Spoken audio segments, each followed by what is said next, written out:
पुन्हा सरकार आलं की आमच्या शेतकऱ्यांना पूर्ण कर्जमाफी सातबारा कोरा कोरा करूया कोरा कोरा सातबारा कोरा कोरा कोरा. आता मी आहे, काही काळजी करायचं कारण नाहीये. बैमानी करू नका, चुकीचं काम घेऊन जाऊ नका आणि चांगल्या कामाकरता प्रशासनाने आळकाठी केली मला सांगा.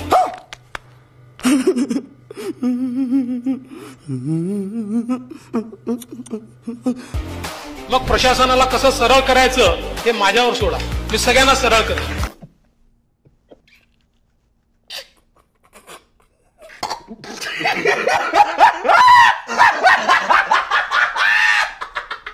आता एकदा कन्फर्म करा, म्हणजे पोलिसांना आम्हाला अडवून ठेवलेलं आहे. पण सिन्नरला नाही आहे ना आता? नाही, मी सिन्नरलाच आहे, पण मी ग्रामीण भागामध्ये आहे.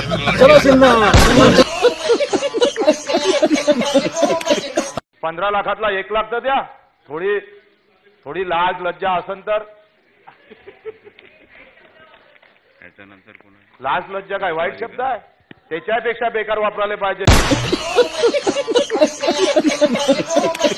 अध्यक्ष महोदय, असा भाज्या तळून व्यवसाय करत नाही तो. अध्यक्ष महोदय, तुम्ही त्याला हमीभाव देत नाही, लुटताय तुम्ही. रोज लुटता त्याला, त्याचे लचके काढलं जातं. एखादा वाघ जसा शिकार करतो ना हरणाची आणि बकरीचे, तशी शिकार सरकार करत असतं. आणि म्हणून आज शेतकरी मरतोय. अध्यक्ष महोदय, आता मी आहे, काही काळजी करायचं कारण नाहीये. करूया कोरा कोरा कोरा कोरा. 7-12 शेतकऱ्यांचा करण्याचा निर्णय आपल्या सरकारने घेतलेला आहे. सातबारा कोरा कोरा कोरा. आम्ही केल्याशिवाय राहणार नाही असं देवेंद्रजी. पुन्हा सरकार आलं की आमच्या शेतकऱ्यांना पूर्ण कर्जमाफी आपण देणार आहोत.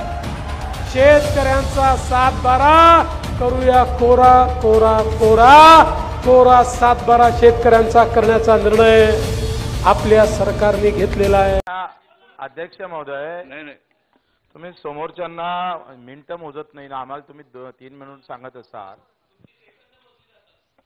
तेच ना, आम्ही येऊ आता, भरपूर संख्येनं येऊ, तेव्हा सांगू तुम्हाला.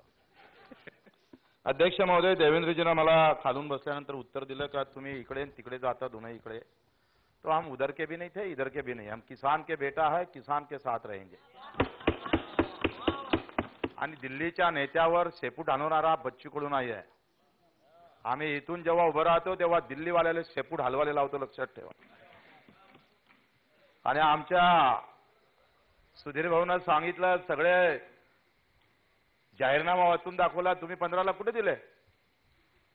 विसरले का? 15 लाखातला 1 लाख तर द्या. थोडी लाज लज्जा असन तर. लाज लज्जा काय वाईट शब्द आहे? त्याच्यापेक्षा बेकार वापरायला पाहिजे. सुदैवानं दीडपट भाव देऊ. गिरीश भाऊ आमचे उपोषणावर बसले होते. 6,000 रुपये कापसाले भाव पाहिजे. 5 वर्ष 4,000च्या वरती गेले नाही. आणि लोक चांगले असते ना तर तुमचं फिरणं कठीण झालं असतं. पण लोक एवढे आता काय येळे आहे, तो मस्जिद मंदिर पुतळे इतक्यावर आम्ही शांत होऊन जातोय. बाप मेला परवा नाही, पण नेता जिवंत राहायला पाहिजे. अध्यक्ष महोदय, आम्ही लहानपणी जेव्हा फिरायचोय तेव्हा हिरवगार शेत दिसायचं. अध्यक्ष महोदय, भरलेलं खळं दिसायचं. पण आम्हाला तेव्हा व्यवहार समजायचा नाही, हिशोब समजायचा नाही. आणि म्हणून शेतकऱ्याची आत्महत्या व्हायच्या नाही. आता हिरवगार शेत दिसतं, भरलेलं खळं दिसतं, आणि हिशोब जेव्हा पाहतो तेव्हा सगळं खाली गेलेलं असतं. 7,750 रुपयाच्या भावाची शिफारस राज्य सरकारनं केली आणि केंद्रानं मोदीजीच्या सरकारनं आम्हाला 5,050 रुपये फक्त भाव जाहीर केले. एका क्विंटल मागं 2,500चं नुकसान झालं. ते भरून काढण्याची ताकद मला वाटतं राज्यपालानं इथं 6व्या मुद्द्यात सांगितलं का चढ उतार निधी आम्ही देऊ. आम्ही कर्जमाफीनं मलमपट्टी होणार आहे. पण गुलाबराव, शस्त्रक्रिया करायची असेल तर भाव दिल्याशिवाय जमत नाही. आज जरी कर्जमाफी केली तरी उद्या त्याच्या 7-12वर कर्ज येणारच. कर्जमुक्त होऊ शकत नाही. काळ्या दगडावरची पांढरी रेष आहे. आणि तुमच्यात ते ताकद नाही. आपण कोणतंही सरकार असू द्या, मी जरी सरकारले पाठिंबा दिला असं हरिभाऊ, पण आपण शेतकऱ्यासोबत बेमानी करतो हे विसरता कामा नये. आम्ही बेमानीच करतोय. 7वा वेतन आयोग करताना कुठं मोर्चे काढावं लागले, कुठं आंदोलन करावं लागलं. 7वा वेतन आयोग आपण सटकिन्या लगेच फटकिन्या देऊन दिला. पण स्वामीनाथन अजूनही तच्च्या तसाच आहे. आणि म्हणून माझा अपेक्षा आहे का कर्ज देत असताना आम्हाला विचार करावा लागल का ज्यानं कर्ज फेडलं त्याचाही विचार करावा लागल. 1.5 लाख रुपये तुमच्या मागच्या सरकारमध्ये आमच्या शेतकऱ्यांना भरले, त्याच्यावर 3 लाखाचं कर्ज होतं, 1.5 लाख आपण अजूनही पाठवले नाही. ते तच्च्या तसेच आहे. हातचे 1.5 लाख गेले आणि वरचे 1.5 लाख आले पण नाही. आपण हे सगळं चालत असताना तुमचं पीएम किसान योजना किती लोकांपर्यंत गेली? 2,000 रुपये अजूनही 25% लोकांपर्यंत गेली नाही, कारण प्रशासन नालायक आहे तिकडे. इथं तर लष्कराचं राज्य पाहिजे, तेव्हा सरळ होईल सगळे अधिकारी. खाली योजना जातच नाही लोकांपर्यंत. आम्ही अधिकाऱ्यांचा एवढा लाळ पुरवतोय का अर्ध्या अधिक योजना तर तफा झालेल्या आहे, अजूनही लोकांपर्यंत गेल्या नाही. अध्यक्ष महोदय, आता कर्ज देताना आम्हाला नवीन विचार करावा लागेल. आम्ही पिकावर आधारित कर्ज देतोय आणि बँकवाले आमची शेती घाण करून ठेवते. 5 लाखाची शेती घाण होणार आणि 20,000 हाती कर्ज देणार. तुमच्या बापाचं राज्य आहे. 5 लाखाची शेती घाण ठेवायची आणि 20,000 हाती द्यायचंय. अध्यक्ष महोदय, याच्यामध्ये सुद्धा आमच्या सरकारला बदल करावा लागेल. सरकारचं नाव आहे ठाकरे सरकार. अब ठाकूर की चलना चाहिए किसानों की. शेतकऱ्याची ठाकूरकी सुरू झाली पाहिजे अध्यक्ष महोदय, आणि त्या तुमच्याकडून खऱ्या अर्थानं अपेक्षा आहे. अध्यक्ष महोदय, आपण पाहतो का जे कर्ज देतोय ते बगरव्याजी द्या आणि 5 वर्षानंतर त्याची परतफेड ठेवा. जर बगरव्याजी दिला आणि 5 वर्षानंतर जर परतफेड केली तर मग त्याला कर्ज फेडाची घाई होणार नाही, त्याला दुसऱ्या वर्षी कर्ज घ्यावं लागणार नाही. आपण जुन्याचं नवं नव्याचं जुनं करतोय आणि दरवर्षी कर्ज त्या बँकेत जावं लागतं शेतकऱ्याला. मग दरवर्षी त्या बँकेत जायची वेळ काय येते अध्यक्ष महोदय? आपण हा बदल करणं अत्यंत गरजेचं आहे अध्यक्ष महोदय. मी जास्त बोलणार नाही अध्यक्ष महोदय. उद्योगपूर्ण गाव असलं पाहिजे आणि हमीभाव देणारा देश असला पाहिजे. ज्या दिवशी हमीभाव भेटन ना, तुम्हाला कर्ज माफ करायला शेतकरी तुमच्या घरात येणार नाही, तुम्हाला कर्ज देईल. एवढी त्याच्या मंदिरात ताकद आहे. रात्रीचा दिवस करतोय, दिवसाची रात्र करतोय, रक्ताचं पाणी करतोय अध्यक्ष महोदय. असा भाज्या तळून व्यवसाय करत नाही तो अध्यक्ष महोदय. तुम्ही त्याला हमीभाव देत नाही, लुटताय तुम्ही, रोज लुटता त्याला. त्याचे लचके काढलं जातं. एखादा वाघ जसा शिकार करतं ना हरणाची आणि बकरीचे, तशी शिकार सरकार करत असतं आणि म्हणून हा शेतकरी मरतोय अध्यक्ष महोदय. तीळ तीळ आमचा झटणारा शेतकरी, त्याला मरावं लागतं ते शेतकऱ्याच्या या शासनाच्या धोरणामुळं. आणि मग बदलावं लागेल आम्हाला. अजून झाले 3 मिनिटं 10 मिनिट. मग असं तुम्ही बटन कोण दाबता? 10 झाले. 10 इथं धडकतं ना आमचं इकडे लगेच संपलं म्हणून. बरोबर आहे. 10 मिनिट झाले म्हणून दाबलो. अध्यक्ष महोदय, शेवटचा अतिवृष्टी झाली, पाण्याखाली शेत गेलं आणि आज आपण पाहतोय पीक विम्याचे पैसे अजून भेटले नाही. पीक विम्याचे पैसे तातडीनं भेटणं गरजेचं आहे. आम्ही काय करू, 7 मंत्र्याचा जरी कारभार असला तरी पीक विम्याचे पैसे या 15 दिवसात आमच्या शेतकऱ्याला कसे भेटन हा विचार सरकारनं करणं गरजेचं आहे.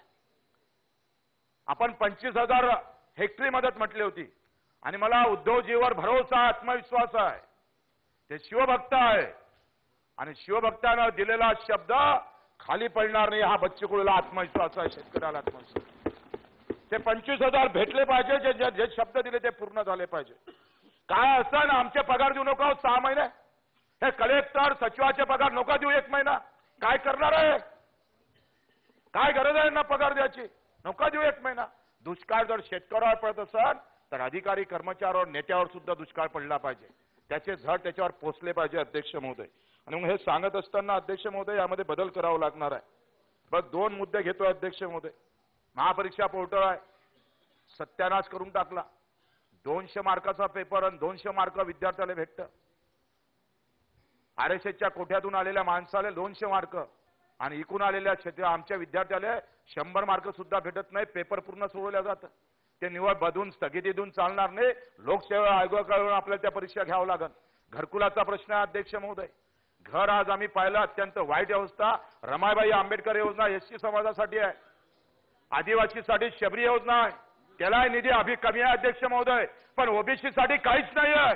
ओबीसीतल्या घरकुला ज्याला ओबीसीचा जो ओबीसी मध्ये येतो अध्यक्ष महोदय त्याला घरकुल भेटत नाही. तळवेलमध्ये 10व्या वर्गात असणारी मुलगी भीती खाऊन पळून मरण पावली अध्यक्ष महोदय, कारण तो ओबीसी होता.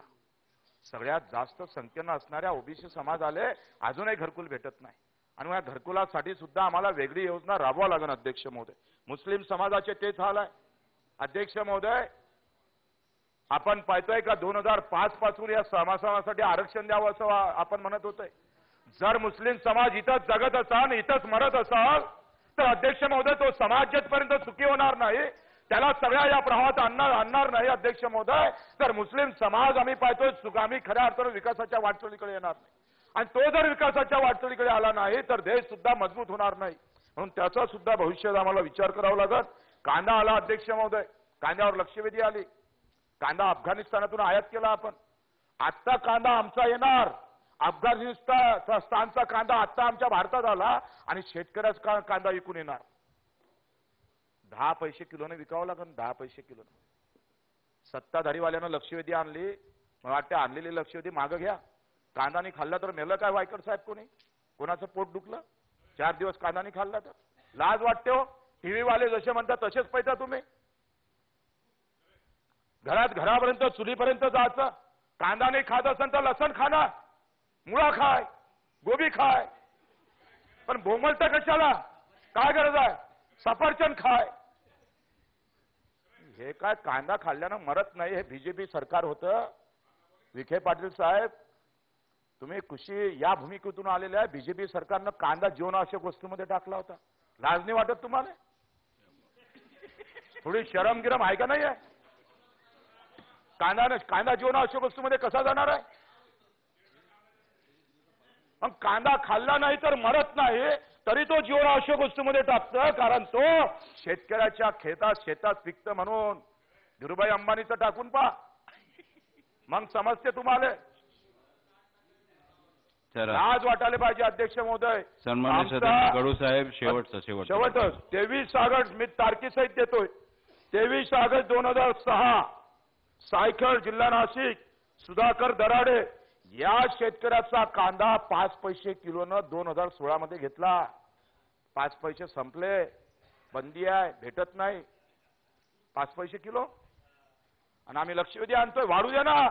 इथं बसणारे सगळे शेतकऱ्याचे पुत्र आहे.